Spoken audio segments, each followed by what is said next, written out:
Hello and welcome back to Continental Club, where we discuss the hottest topics in European football. Joining me today, it's the two hottest members of Team FD, is Michael McCubbin and Henry Hill. McCubs, how are you, man? Yeah, not too bad. Not feeling too hot at the moment. My hair's in a bit of a mess, but yeah, not too bad. I like your bit when you're a bit ruffled. Oh, cheers, mate. I know you like that kind of stuff. Yeah, all good. The sun's back out, so happy about that. We've got a couple of days off the Euros, which is a little bit of a kind of, I don't know, it's just a little bit weird, isn't it? But probably quite nice as well, because I feel like the last 16 is going to be incredibly intense. So yeah, all good.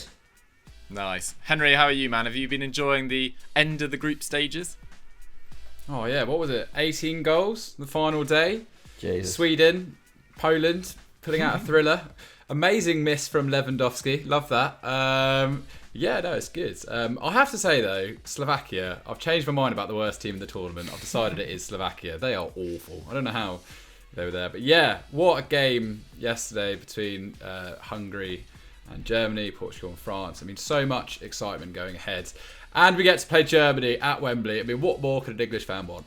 Yeah, it's absolutely massive. I think it's a great time. Really looking forward to it. Yeah, Slovakia, not the best. That Dubravka OG is gonna last a long time in the memory. Before we get into the main topic today, though, Henry, there is some breaking news from UEFA. I mean, people would have seen it by the time this goes live, but tell us what it is and what's your reaction to it?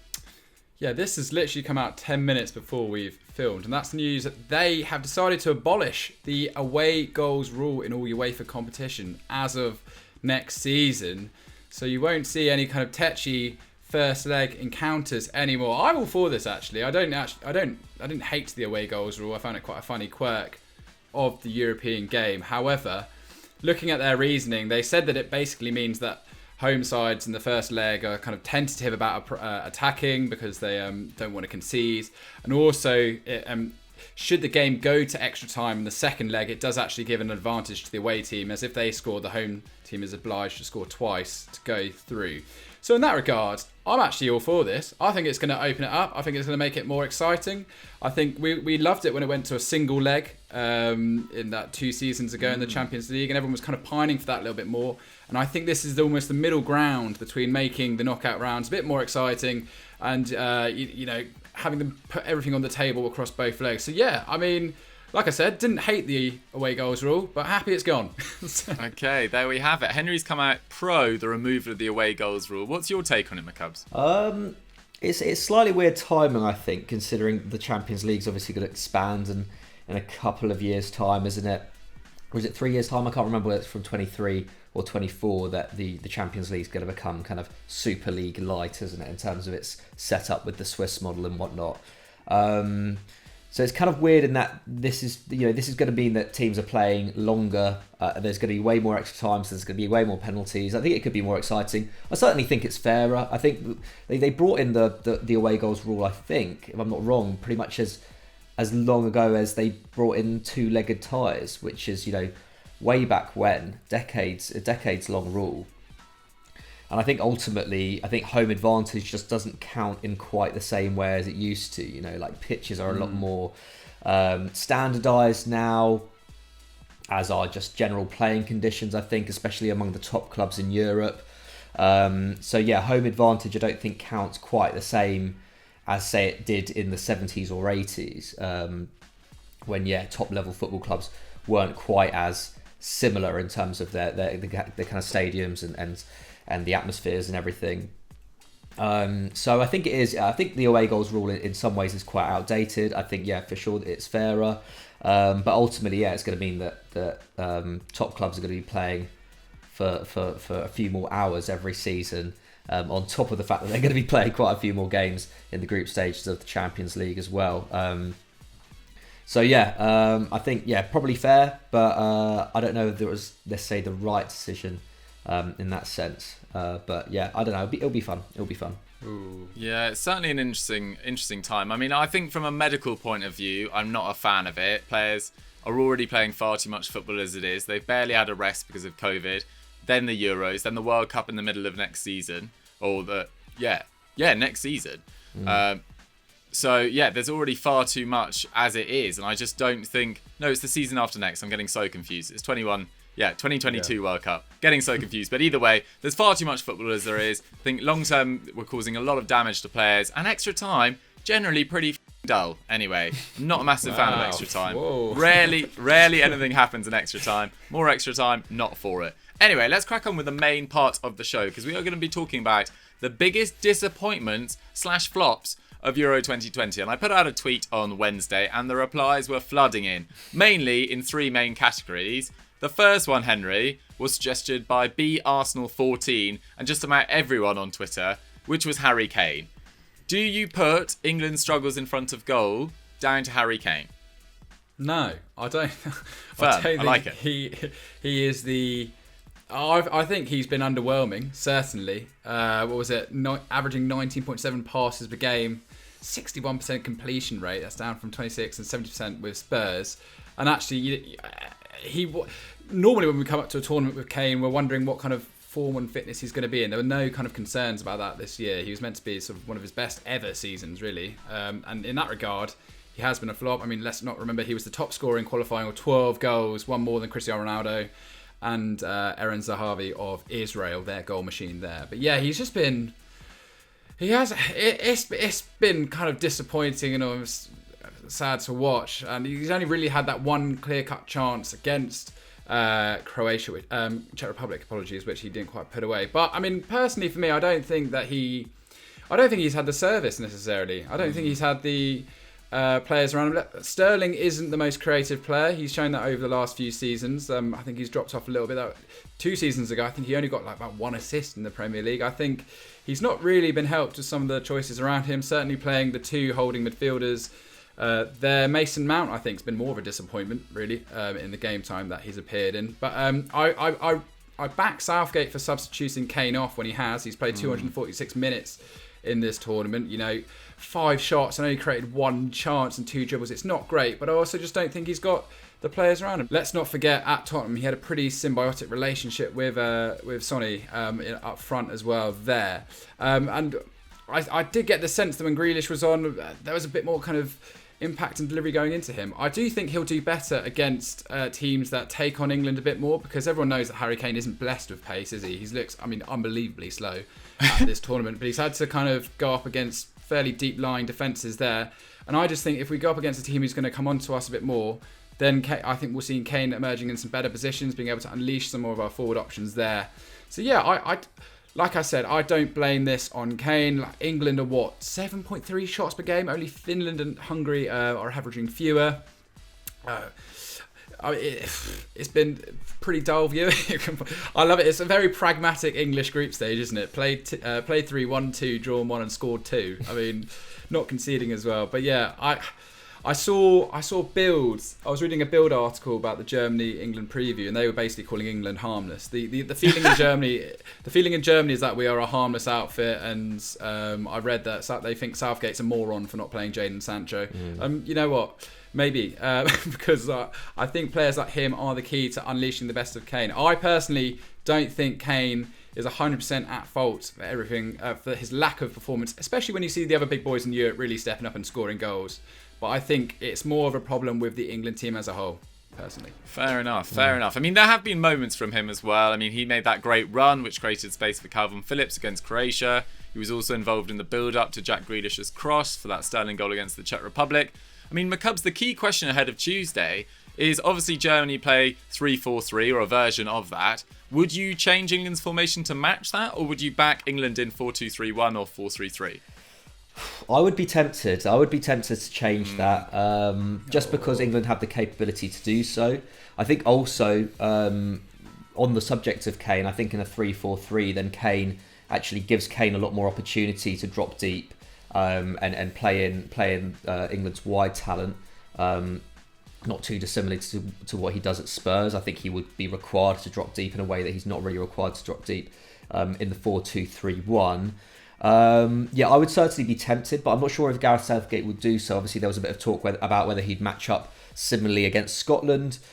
He didn't, and it didn't pay off, to be fair. So either he could learn from that, or he may stick to his guns. But I would be quite worried about England's ability to deal with Germany's wing backs and their forwards in a 4. I feel like that midfield 3 hasn't given me enough confidence, especially in the last 2 games, to suggest that they can do that, because I think they're going to be far too occupied with Gundogan and Kroos. So yeah, I would probably go for that back 3, and I feel like Kane could perhaps come into his own in that sense. But I think we need to also like maybe take kind of Kane's, say Kane's 2018 World Cup performance with a little pinch of salt as well. I know he got the Golden Boot, and I feel like that kind of set the precedent for this tournament. It was like, okay, he's going to be a big favourite for the Golden Boot, but he only scored 1 goal from open play in that tournament. 3 of them were penalties, 2 were from set pieces. We've not been anywhere near as good at set pieces as in the last tournament. So yeah, I don't think there should be a huge expectation on Kane. Sterling's already scored 2. We've got the wide talent we have are far more capable in the final third than they were 2-3 years ago. So I think it's one of those things. Yeah, Kane's been disappointing for sure, but I think there's enough there that Kane can have a fairly quiet tournament and England can still do well. So yeah, but in answer to your question, Dukes, yeah, I would be very tempted to go with that 3-4-3. Yeah, I'd consider it as well. I just think there's going to be so much space for Havertz probably to operate, in front of Maguire and Stones if we go with a 4. I definitely think about it. But there's been plenty more talking points in terms of disappointments aside from England in this tournament. I mean, we can't go anywhere without talking about Turkey. And this came in from India_Logic2 on Twitter. And about half the replies were about Turkey, to be honest. And it was obvious that many people expected great things of Turkey, but there wasn't really any.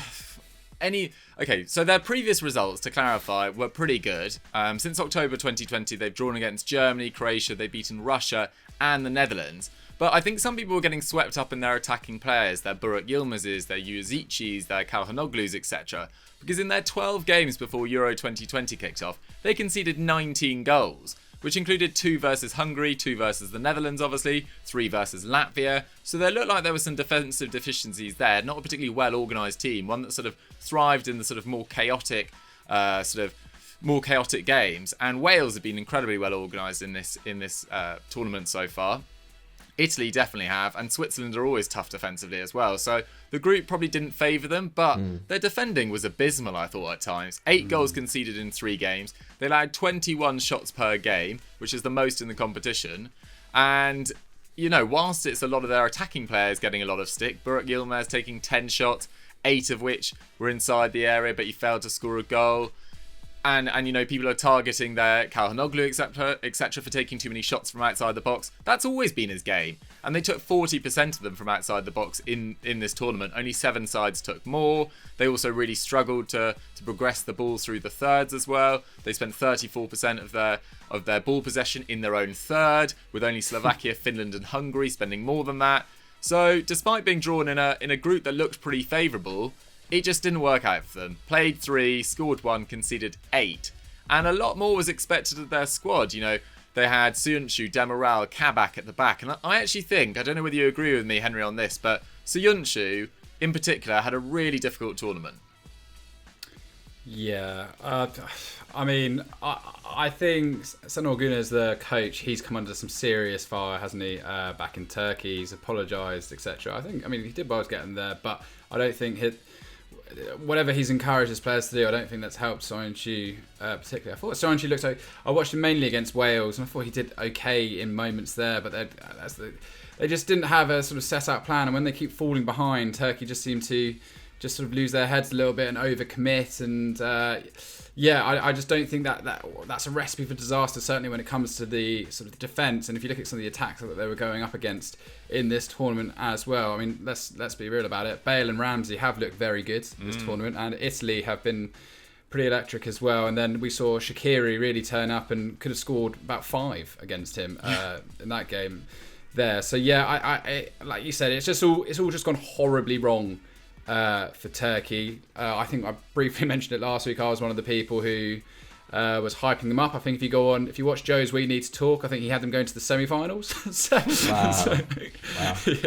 So yeah, not great on us. But you know what? A lot of the predictions that I had at this tournament haven't quite pulled off. I think one of the names that I had as players of the tournament we're going to talk about in a bit as well. But yeah, it's I think the management has to take responsibility here. It's the same a little bit with Jogi Löw in Germany. If you've got these kind of players at your disposal, you should be doing better. In my opinion, Gunners probably is the man who will be the biggest critic of this once it's all over. Yeah, absolutely. It looks like he's going to lose his job as Turkey boss for a second time, and probably quite deserved after this. Probably needs a new generation coming through there. McCubs, let's move on to GV Raja K's suggestion of Bruno Fernandes, the Portuguese Magnifico, who hasn't really been a Magnifico for Portugal in this tournament. Yeah, no, he hasn't. And I think, I don't know, yeah, similarly to Harry Kane in some ways, I think, his club form in the last year really set him up for what could have been a great tournament. I mean, it still could be a great tournament for him, although I feel like after the France game that it's going to be tough for him to get back into that starting lineup. But yeah, equally, his record for Portugal isn't that spectacular. 4 goals and 5 assists in 31 games. He's appeared in international tournaments before and has contributed just 1 assist in 13 appearances. So I mean, I think maybe we should have tempered our expectation with him a little bit as well. I feel like with Portugal, everything very much goes through Cristiano. That midfield isn't necessarily reliant on a 10, and we certainly saw that in the first 2 games, didn't we? Where I think it was just very rare to see Bruno really take a hold of the game, and Bernardo Silva came in for a lot of criticism. Diogo Jota even came in for a lot of criticism in that first game as well. But ultimately, the formation of that midfield was just always a problem for them. And when they brought in Renato Sanchez, finally, from the start against France, it suddenly looked a lot better. The ball was just, they were just able to kind of vertically play up the field a lot quicker. Renato Sanchez obviously has that ability to drive the team forward in a way that I think Bruno Fernandes can do with his passing, but not necessarily on the ball. And I think that's something they really missed. And whereas at Man United, Bruno was fantastic at kind of dropping deep and releasing players like that. I don't think that works quite as well at an international tournament, especially when you had Germany, who were so well organised in the midfield, and Hungary, who were really, really difficult to break down, obviously, with their deep block in the first game. So it's a system that in this instance, I think, hasn't worked for him so much, and an environment in terms of the kind of group stage games they've been in that hasn't worked for him so much either. And let's remember as well, actually, his form for United even was dropping off a bit towards the end of the season. He didn't look anywhere near his best in the final 2 months of the campaign. And equally, Portugal overall have been a little bit disappointing. Obviously, it's the group of death. They got through it. I think that's fair enough. I think before the tournament, I'd actually tipped them to come third in that group just because it's so tight and over 3 games. It's like, anything can happen. So I think you have to congratulate them really for getting through that group. As we know, Hungary were no pushovers as well, and they were the only side to beat them. So I think ultimately Portugal are still feeling their way in this tournament. And Bruno has been, I guess, one of the victims of that kind of experimentation, and so they just look better with Renato Sanchez in the side, and I'd be surprised if he starts in the last 16, because obviously they're playing Belgium, huge game. We're going to get onto that in a bit, but I think they need that really solid midfield 3 against them, because we know how dangerous Belgium are. Absolutely, it's set to be the game of the weekend. We'll be covering that in our big match preview in just a bit, but yeah, it's not been Bruno's tournament so far. I actually felt really sorry for Portugal last night. I thought the first penalty that was given away by Nelson Semedo on Mbappe was an absolute joke of a decision, to be honest. They should have won that game, in my eyes, on the basis that should never have been a penalty. And I don't know why VAR, it's there for a reason, overturned the wrong decisions. And it was clearly a wrong decision. So that frustrated me. Hold my hand up. Not Nelson Semedo's biggest fan. I don't think he's played particularly well for Wolves this year, but he was hard done by there. Henry, let's move on to some other suggestions. I mean, Alvaro Morata was also someone that came at me a lot in my mentions after I put out that tweet. I mean, it just hasn't really clicked for him so far. I was talking about this with George at Football Daily the other day. I think he's the most puzzling forward in world football. I can't figure out Alvaro Morata. 3 games, 1 goal, 11 shots, 10 inside the area, 0 key passes, and a quarter success rate of his dribbles. Let's not forget an awful missed penalty as well. It was pretty much straight out. Good save from Dubravka, but was pretty close to him. Yeah. Morata, gosh, he doesn't do himself any favours. He really doesn't. That Spanish side, they had so many chances before they finally broke the deadlock against Slovakia, even in the previous games as well. That miss against Sweden in the first half, at this level, you simply can't be missing that. And certainly, if you are a player of Morata's pedigree as well, there's no surprise, in my opinion, that Juventus have decided to pay 10 million euros to loan him for another season, rather than pay 38 million euros to buy him outright. I'm not surprised at all, because that would just be a foolish investment on a player who's already had, I think that's now like 190 million euros spent on him across his career. I mean, it really doesn't make sense. He's got the most incredible CV of clubs. And actually, I think he's been unfairly got at in certain spells. Against a lot of Chelsea fans actually say he was pretty good for them in Europe, and I think he has put in some great performances for Juventus. It's just not consistent. And then, you know, in a Spanish side crying out for a goal scorer to have as many chances as he has and sort of fluffed his lines, it's slightly unforgivable. And certainly with Ferran Torres getting on the goal sheet again, and I think Gerard Moreno looking a bit more kind of active as a sort of general team player, I struggle to see how much more Morata will play. I mean, I know that Luis Enrique will probably keep faith with him, but in my opinion, his kind of minutes are numbered in this tournament unless he can start to score more consistently. Yeah, I think you can say that again. It's a weird one, Morata, as you say. I mean, such a good CV, has shown glimpses of it, is very effective in the air. I just don't think he's got the mentality, which sounds personal, but I mean, I don't have the mentality either. None of us do. None of you guys watching do. But to be a truly elite player, to be one of the best 40, 30 players in the world, which is a really difficult thing to do. I mean, 7 billion people in the world, 30 elite male players, I don't know, 30, 40 elite female players as well. Very few do have that, and Morata just doesn't seem to quite have it. Whatever it is, it just doesn't quite click for him. Anyway, Morata, he'll just be one of those slightly near but far in his whole career. Weird one. Anyway, let's move on to some other suggestions. McCubs, your boys Ukraine, they are through to the next round, but were you a little bit underwhelmed with them? I know you were bigging them up pre-tournament. Yeah, no, they have been a bit disappointing. I would have had them to finish in that top 2. Obviously, I tipped them to beat the Netherlands in that first game. And to be fair, that game could have gone either way, couldn't it? I think the Netherlands were overall the better side, but Ukraine showed some really good attacking play in that second half, and definitely could have nicked it. So I think that first result had a big bearing on them. Obviously, only beat North Macedonia in that group, lost to Austria as well. Quite lucky to go through with a minus goal difference as well. So yeah, I think there's just a few kind of players in that team who perhaps need to step up a bit more. Yarmolenko and Yaremchuk have been excellent up top, but I haven't seen enough really from Zinchenko or Malinovsky. I think they're really key to that team. And so yeah, I think their game against Sweden though in the last 16 will be fascinating, because obviously Sweden have really impressed, and defensively they are pretty sound as well. But I think it could be a different kind of test for Ukraine in the second round. So yeah, I'm looking forward to that. I think they just about got away with it, but I think they have a good chance against Sweden, if I'm honest.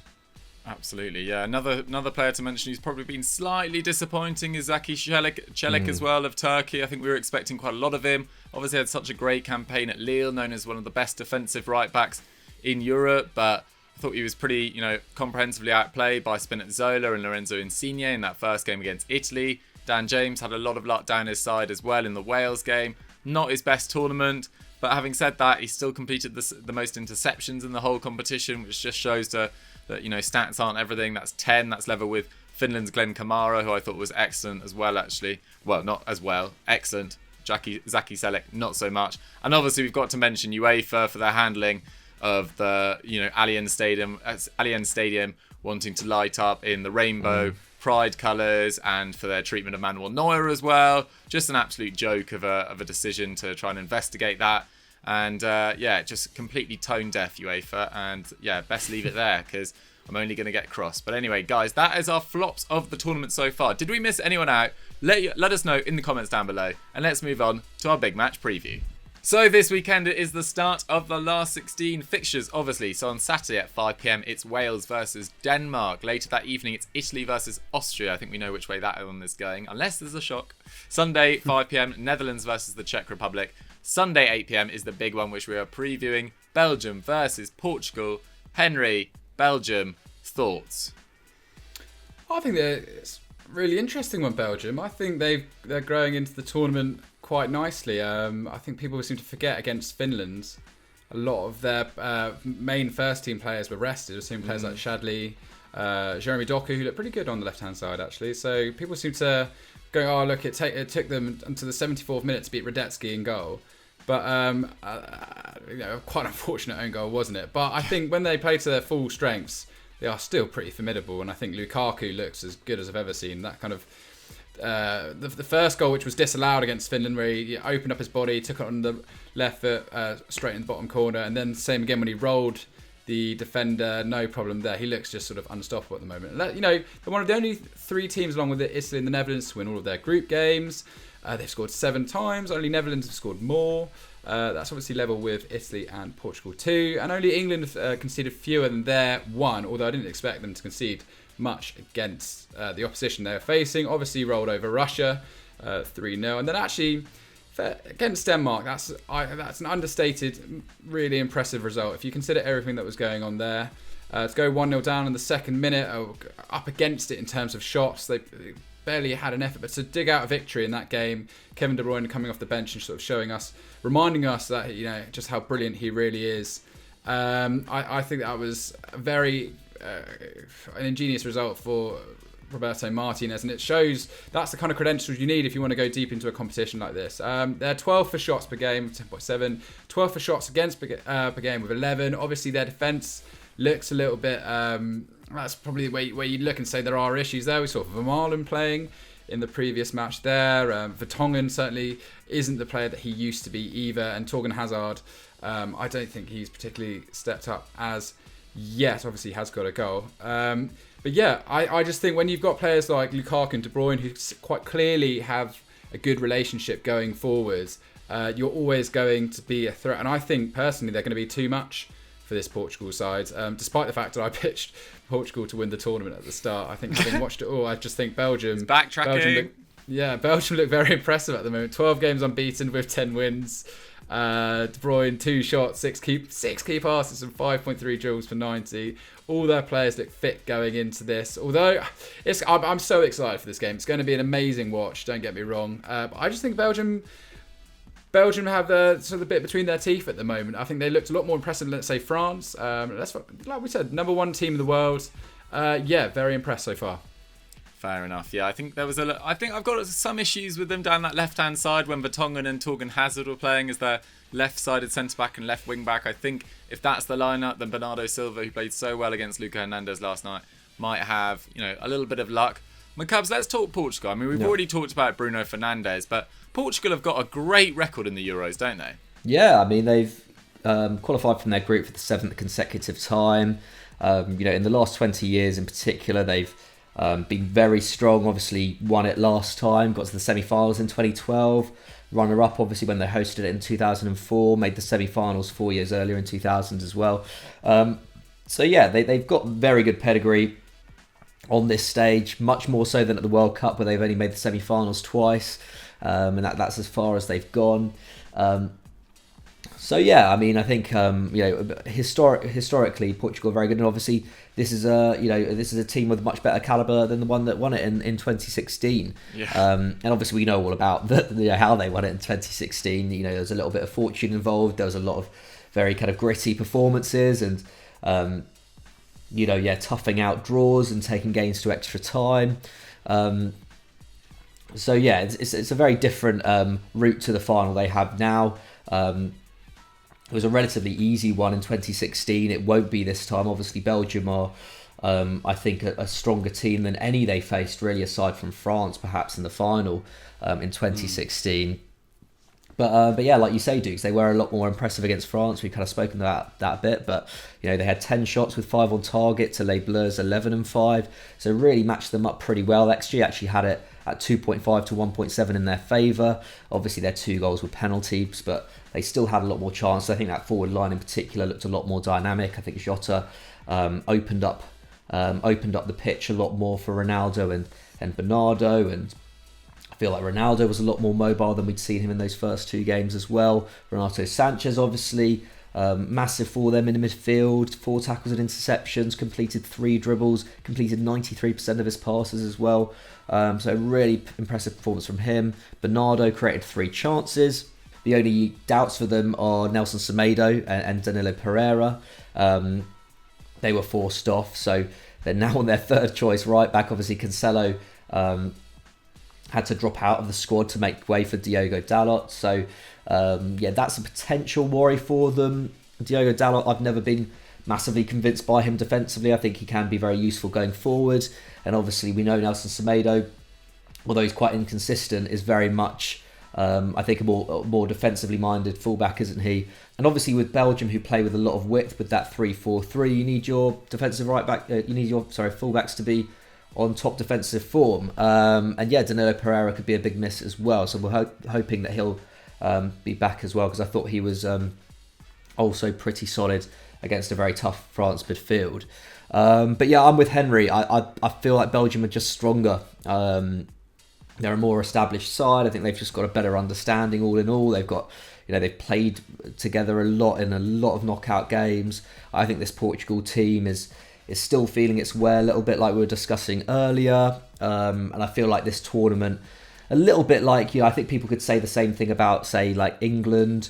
I think this tournament might have just come a little bit early for them. There's so many great players in there, but equally, these are players who I think will only get better in years to come. So, yeah, I think I'm going to go for a Belgian win.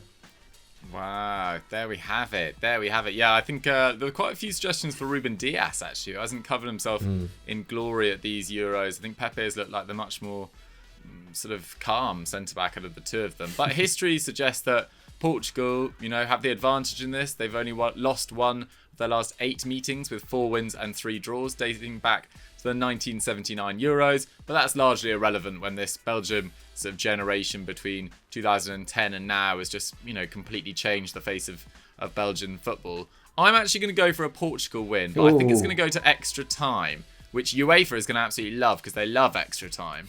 I'm going to go for 2-1 to Portugal after extra time, with Ronaldo grabbing yet another goal. Guys, I know you're both going for Belgium, but we need the score. I'm excited for Pepe versus Lukaku. That'd be quite fun. Yeah. That'd be quite a fun showdown. And actually, you never know with Ronaldo D. Like, if he needs 1 goal to break that all-time record now, and I think he'll be determined to get it over the line here. I'm going to go 2-1 to Belgium. I think they're going to edge it 2-1. Okay, McCubs, what's your score? I'm actually going to go for the same score. I'm allowed to do that. 2-1 Belgium. Yeah, absolutely. Yeah, I'm just going to do that because I'm very boring. But yeah, that's what I want to go for. Fair enough. We shall see. Guys, get your score predictions in the comments down below. And that is all we've got time for on Continental Club for this week. I'm afraid there's no quickfire questions this week, but we're doing plenty on Sunday Vibes, so stay tuned for that. Henry, if they have enjoyed this, what should they go and watch now?